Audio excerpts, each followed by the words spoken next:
नमस्कार. नाण्याच्या जशा दोन बाजू असतात तशा प्रत्येक आहार्य द्रव्याच्या देखील दोन बाजू असतात. प्रमाणातच खाल्लेले प्रत्येक आहार्य द्रव्य हे शरीरासाठी लाभदायीच ठरते. सर्वांचा आवडता असणारा असा पदार्थ म्हणजे दही. चरकांनी दही हे शरद, वसंत, ग्रीष्म या 3 ऋतूमध्ये पूर्णतः वर्ज्य सांगितलेलं आहे. वसंत आणि ग्रीष्म म्हणजे मिडल ऑफ दी फेब्रुवारीपासून मिडल ऑफ दी जूनपर्यंत. पण दही प्रेमींसाठी हे शक्य आहे का? नाही. तर दही कसे खावे यासाठी काही खास टिप्स.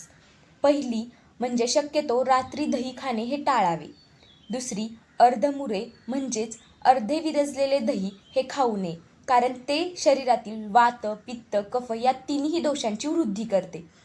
तिसरी गोष्ट म्हणजे घरी बनवलेले किंवा घरी विरजण घालून केलेले पूर्णतः विरजलेले दहीच खावे.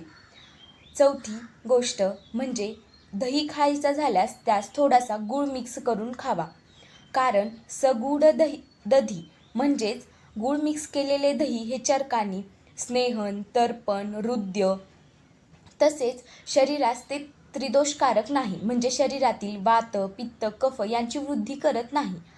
पाचवी आणि सगळ्यात महत्त्वाची गोष्ट म्हणजे या ऋतूंमध्ये म्हणजेच वसंत आणि ग्रीष्म या ऋतूंमध्ये दही खाताना ते प्रमाणातच खावे. Because everything beyond the limit is poison.